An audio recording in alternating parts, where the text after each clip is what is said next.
দেখো, আজকে আমরা কর্মী নিয়োগ নিয়ে আলোচনা করব। আমরা কর্মী সংস্থানের তিনটা কিন্তু প্রক্রিয়া দেখেছিলাম। একটা হলো কর্মী সংগ্রহ, একটা হলো নির্বাচন, একটা হচ্ছে চূড়ান্ত সেটা হচ্ছে কর্মী নিয়োগ। তো বিগত ক্লাসগুলোতে আমরা কর্মী সংগ্রহ, কর্মী নির্বাচন প্রক্রিয়ার পদক্ষেপগুলো সব নিয়ে আলোচনা করেছি। আজকে আমরা দেখব কর্মী নিয়োগটা কি। কর্মী সংস্থানের একটি গুরুত্বপূর্ণ কাজ হলো কর্মী নিয়োগ। আসলে কর্মী সংস্থান যে বিষয়টা, সেটা কিন্তু কর্মী সংগ্রহ থেকে নিয়োগ পর্যন্ত গিয়ে শেষ হয়। তাহলে নিয়োগটা হচ্ছে সর্বশেষ কাজ, কিন্তু মূলত কর্মী নিয়োগের জন্যই কিন্তু কর্মী সংগ্রহ এবং তার পরবর্তীতে নির্বাচন। এর মূল কাজটা হচ্ছে কিন্তু আসলে কি কারণে এই দুইটা কাজ করা হয়? কর্মী নিয়োগ করার জন্য। নির্বাচিত কর্মীদের যথাযথ স্থানে স্থাপন করা হলো কর্মী নিয়োগ। মানে যারা নির্বাচিত হয়ে গেছে, অর্থাৎ কর্মী নির্বাচনের মাধ্যমে যারা চূড়ান্তভাবে নির্বাচিত, তাদেরকে যথাযথ স্থানে, অর্থাৎ যে পদের জন্য, যে শূন্য পদের জন্য বা যে সৃষ্ট পদের জন্য তাদেরকে সেখানে স্থাপন করা হচ্ছে। অর্থাৎ স্থাপন করা তো, এরা তো বস্তু না মানুষ যে ওখানে তাকে স্থাপন করা হবে। অর্থাৎ সেই পদে তাকে কাজ করতে দেয়া, সেটাই হচ্ছে কর্মী নিয়োগ। কর্মী সংগ্রহের পর সংগৃহীত কর্মীদের মধ্য হতে সর্বাধিক দক্ষ, যোগ্য, অভিজ্ঞ কর্মীদের তার যোগ্যতা অনুযায়ী উপযুক্ত স্থানে স্থাপনের জন্য যাবতীয় ব্যবস্থা গ্রহণ করা হয়। এখন আমরা দেখব কর্মী নিয়োগ বিভিন্ন ধরনের হতে পারে। নিয়োগটা অর্থাৎ নির্বাচিত হয়ে যাওয়ার পরে তাদের এই নিয়োগটা কি ধরনের হয়? একটা হচ্ছে অস্থায়ী নিয়োগ, একটা হচ্ছে স্থায়ী নিয়োগ, একটা হচ্ছে চুক্তিভিত্তিক নিয়োগ, একটা হচ্ছে সাময়িক নিয়োগ। এখন আমরা দেখব অস্থায়ী নিয়োগটা কি। প্রক্রিয়া কিন্তু একই রকম, স্থায়ী হোক, অস্থায়ী হোক, চুক্তিভিত্তিক হোক আর সাময়িক হোক। এখন সেটা হচ্ছে প্রথমে সেই পদের জন্য আবেদন করতে উৎসাহিত করা, সেটা হচ্ছে কর্মী সংগ্রহ। আর তারপরে হচ্ছে তাদেরকে যাচাই বাছাই করা। এখন তোমার নিয়োগটা স্থায়ী হলে যাচাই বাছাই হবে এক ধরনের, আর অস্থায়ী বা সাময়িক হলে সেখানে যাচাই বাছাইটা একরকম। সেরকম কিরকম, যে সব জায়গায় হয়তো লিখিত পরীক্ষা নাও হতে পারে, মৌখিক সাক্ষাৎকার, তারপরে তাদের যাবতীয় অতীত ইতিহাস অনুসন্ধান করে স্বাস্থ্য পরীক্ষা করে নিয়োগ দেওয়া যেতে পারে। আর স্থায়ী নিয়োগের ক্ষেত্রে নির্বাচনের প্রক্রিয়াটা হয় লম্বা, যেটা আমরা গত একটা ক্লাসে আলোচনা করেছিলাম। এখন অস্থায়ী নিয়োগটা হচ্ছে এই যে নির্বাচিত যে প্রার্থীরা আছে তাদের মধ্যে তাদেরকে অস্থায়ীভাবে নিয়োগটা হচ্ছে কি, যে এদেরকে নিয়োগ দেওয়া হলো, ধরো তোমার অস্থায়ী নিয়োগ হচ্ছে যে এরা ভবিষ্যতে স্থায়ী হতে পারে, আবার নাও হতে পারে, কিন্তু এদের নিয়োগটা হচ্ছে অস্থায়ী। অর্থাৎ স্থায়ীভাবে না, যে কোনো সময় প্রতিষ্ঠান ইচ্ছা করলে তাদেরকে ছাঁটাই করতে পারে।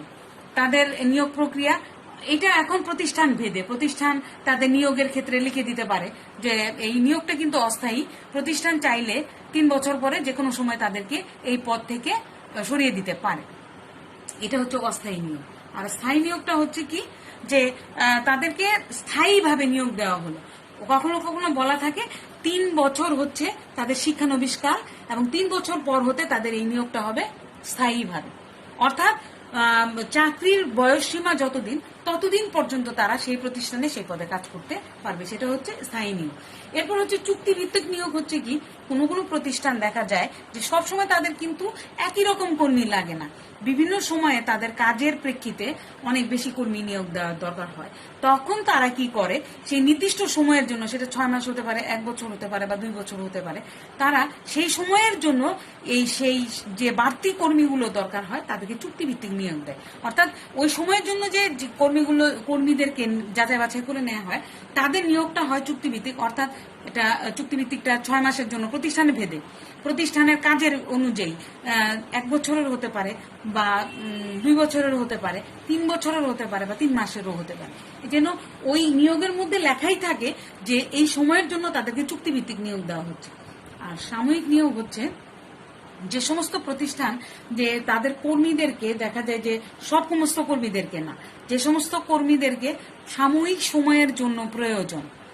অর্থাৎ দেখা যায় যে সাধারণত শিল্প প্রতিষ্ঠান বা ব্যবসা প্রতিষ্ঠান নিয়েই তো আমাদের আলোচনার বিষয়। দেখবা যে ব্যবসা প্রতিষ্ঠানগুলো যারা বিদেশে বিভিন্ন ধরনের পণ্য সাপ্লাই সরবরাহ করে, তারা নির্দিষ্ট সময়ে অর্ডার পেলে সেই অর্ডারটা সুনির্দিষ্ট সময়ে বাস্তবায়ন করার জন্য তাদের বেশ কিছু কর্মী অল্প সময়ের জন্য দরকার হয়, ধরো 3 মাসের জন্য দরকার হলো। তো তখন এই 3 মাসের জন্য কিছু কর্মীদেরকে ওই নিয়োগ প্রক্রিয়ার মাধ্যমে, অর্থাৎ আবেদনের সময় বলাই থাকে যে 3 মাসের জন্য স্বল্প সংখ্যক কর্মী নেওয়া হবে।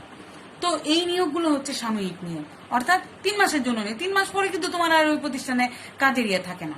কিন্তু দেখা যায় যে পরবর্তী আবার 1 বছর পরে বা 2 বছর পরে যদি আবার 3 মাসের জন্য কর্মীর দরকার হয়, তখন হয়তো তারা সেই ক্ষেত্রে পুনরায় সুযোগ পেতে পারে। কিন্তু সাময়িক নিয়োগটা হচ্ছে একেবারে অল্প সময়ের জন্য সাময়িকভাবে, অর্থাৎ এটা কখনোই কোনোভাবে কিন্তু স্থায়ী হওয়ার কোনো সম্ভাবনা নাই। এই হচ্ছে সাময়িক নিয়োগ। এখন আমরা এই 4 ভাবে কিন্তু নিয়োগের বিষয়টা দেখলাম, যে অস্থায়ীভাবে, স্থায়ীভাবে, চুক্তিভিত্তিক এবং সাময়িকভাবে। এখন আমরা দেখবো যে কর্মী নিয়োগের বৈশিষ্ট্যগুলো কি কি, কর্মী নিয়োগ করতে গেলে যে আসলে কি বিষয়গুলোর দরকার হয়। কর্মী নিয়োগ কর্মী ব্যবস্থাপনার একটি গুরুত্বপূর্ণ কাজ, আমরা আগেই বললাম। এটি এমন একটি ধারাবাহিক এবং চলমান প্রক্রিয়া, অর্থাৎ কর্মী নিয়োগ কিন্তু কখনোই কোনো সময়ের জন্য শেষ হয়ে যায় না। সেটা স্থায়ীভাবে আবার নিতে পারে, বা কখনো সাময়িকভাবে নেয়, কখনো স্থায়ীভাবে নেয়, বা কখনো চুক্তিভিত্তিক নেয়। অর্থাৎ নিয়োগ প্রক্রিয়া কিন্তু আসলে চলবে। এরপর কর্মী সংগ্রহের ও নির্বাচনের পর কর্মী নিয়োগ করা হয়। আমরা বললাম যে কর্মী ব্যবস্থাপনার মূল কাজ হচ্ছে কর্মী নিয়োগ, কিন্তু তার পূর্ববর্তী দুটো ধাপ হচ্ছে, প্রথমে কর্মী সংগ্রহ, তারপর হচ্ছে নির্বাচন। এরপর হচ্ছে কর্মী নিয়োগ সাময়িক, অস্থায়ী, স্থায়ী হতে পারে, যেটা আমরা এখানে দেখলাম যে প্রকারভেদের মধ্যে যে নিয়োগটা সাময়িক, অস্থায়ী, স্থায়ী হতে পারে। এরপরে প্রয়োজনে বরখাস্ত করা যেতে পারে, অর্থাৎ কর্মী নিয়োগের ক্ষেত্রে যে খালি নিয়োগ দিবে তা না, প্রয়োজনে যদি তাদের কোনো শাস্তিমূলক ব্যবস্থা হয়, তারা অন্যায় করে, তাদেরকে কিন্তু নিয়োগ বরখাস্ত করা যায়। এখন তোমাদেরকে কর্মী প্রশিক্ষণ নিয়ে আলোচনা করব। আমরা কর্মী ব্যবস্থাপনার ক্ষেত্রে বলেছিলাম যে কর্মী সংগ্রহ, নির্বাচন আর নিয়োগ, এগুলো হলো চূড়ান্তভাবে কর্মীদেরকে তাদের শূন্য পদে বা সৃষ্ট পদে বা যে পদের জন্য তারা আবেদন করেছিল তাদেরকে যাচাই বাছাইয়ের মাধ্যমে নির্বাচিত করে তাদের নিয়োগ করা হবে। এখন নিয়োগ করার পরে কর্মীদেরকে কিভাবে তাদের অবস্থান উন্নয়ন করা যায়, আমরা পড়াতে গেলে একটা জিনিস বলি যে কোনো মানুষই কিন্তু আসলে জন্ম থেকে কোনো কিছু শিখে আসে না। আমরা কি কেউই মনে করে জন্মের পর সরে শিখে আসিনি, কিন্তু আমরা পরবর্তীতে দেখা গেছে যে বড় হওয়ার সাথে সাথে বিভিন্ন মায়ের কাছ থেকে, স্কুলে বিভিন্নভাবেই কিন্তু আমরা সেই অক্ষর জ্ঞানগুলো সম্পন্ন হই, আস্তে আস্তে আমরা পড়তে পারি, এবং বছর বছর আমরা বিভিন্ন ক্লাসে বিভিন্ন জিনিস শিক্ষার মাধ্যমে আজকে তোমরা উচ্চ মাধ্যমিক শ্রেণীতে আসছো। এখন এই কর্মী প্রশিক্ষণের বিষয়টাও এরকম যে কর্মীরা আসলে যখন তাদের কাজে নিয়োজিত হয়, তখন তারা কিন্তু চট করে আগে থেকে কিছু জানে না। যেমন তোমার লেখাপড়ার যোগ্যতার সাথে তোমার কাজ কিন্তু একরকম নাও হতে পারে, কিন্তু কাজের মধ্যে যখন যায় মানুষ, তখন কাজ করতে করতে তারা কাজ সম্পর্কে অভিজ্ঞতা লাভ করে, এবং এই অভিজ্ঞতা লাভ করার মাধ্যমেই কিন্তু তারা কাজ সম্পর্কে জানে, বোঝে। এখন দক্ষতা উন্নয়ন প্রক্রিয়াকে আমরা বলি প্রশিক্ষণ। কিটাকে বলি? দক্ষতা। কর্মীদের দক্ষতা উন্নয়ন প্রক্রিয়াটা হচ্ছে প্রশিক্ষণ। ব্যাপকভাবে বলা যায় যে কর্মীর যোগ্যতা, দক্ষতার উন্নয়ন ঘটানো হয়, তাকে প্রশিক্ষণ বলে।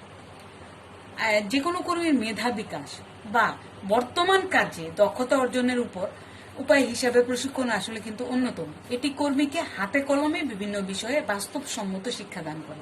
আমরা বললাম না যে আমরা যে বিষয়টা পড়াশোনা করে আসছি সেটা কিন্তু আমাদের এক ধরনের যোগ্যতা, কিন্তু আমরা যখন কাজে ঢুকলাম তখন এই কাজ সম্পর্কে হাতে কলমে বাস্তবসম্মতভাবে যে শিক্ষাটা দেওয়া হয় সেটা হচ্ছে প্রশিক্ষণ। তাছাড়া প্রশিক্ষণের মাধ্যমে কর্মীদের কার্যপদ্ধতি সম্পর্কে বাস্তবসম্মত শিক্ষা প্রদান করা হয়, অর্থাৎ কাজ করতে গেলে বাস্তবে আসলে কি কি সমস্যাগুলো হতে পারে সেগুলো হাতে কলমে দেখানো, এবং সেই সমস্যাগুলো সমাধান করার মাধ্যমে সেই কাজটাকে সুন্দরভাবে করাটাই হচ্ছে প্রশিক্ষণ। এখন এই প্রসঙ্গে মনীষীরা কি বলেছেন? ডেল ইওডার বলেন, প্রশিক্ষণ প্রক্রিয়ার মাধ্যমে একজন নতুন ব্যক্তি প্রাতিষ্ঠানিক লক্ষ্য অর্জনে ব্যাপক অবদান রাখতে পারে। নতুন ব্যক্তি বলতে আসলে মানুষ নতুন না, কাজে সে নতুন। সেই নতুন মানুষটা, নতুন ব্যক্তি প্রাতিষ্ঠানিক লক্ষ্য অর্জনে যদি প্রশিক্ষণ দেয়া থাকে কাজ সম্পর্কে, তাহলে সে ব্যাপক অবদান রাখতে পারে। কারণ কাজ সম্পর্কে যদি তুমি আগে থেকে জানো, বোঝো, তাহলে সে কাজটি তুমি দ্রুত এবং নিখুঁতভাবে এবং সঠিকভাবে, দক্ষভাবে সম্পন্ন করতে পারো।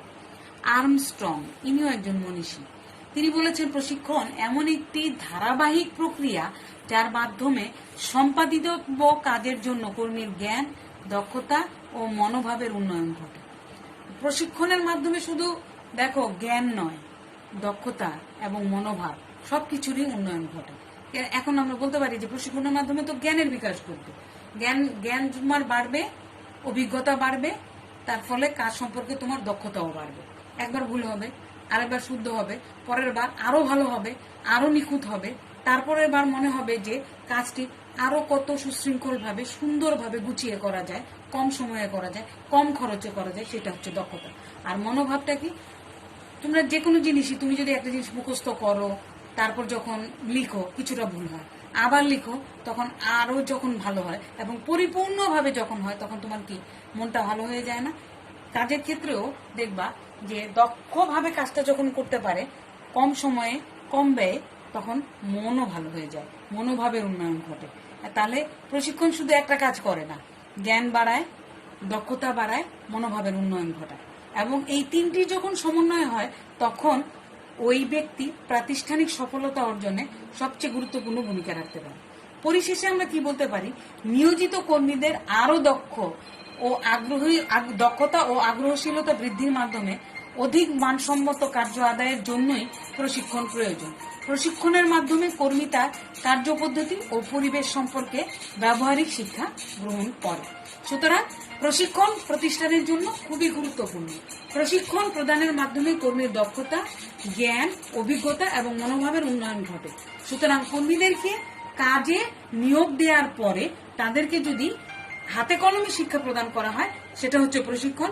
আর এর মাধ্যমে কর্মীদের দক্ষতার উন্নয়ন ঘটে, তাদের মনোভাবের উন্নয়ন ঘটে, তাদের জ্ঞানের পরিসীমা আরো বৃদ্ধি পায়।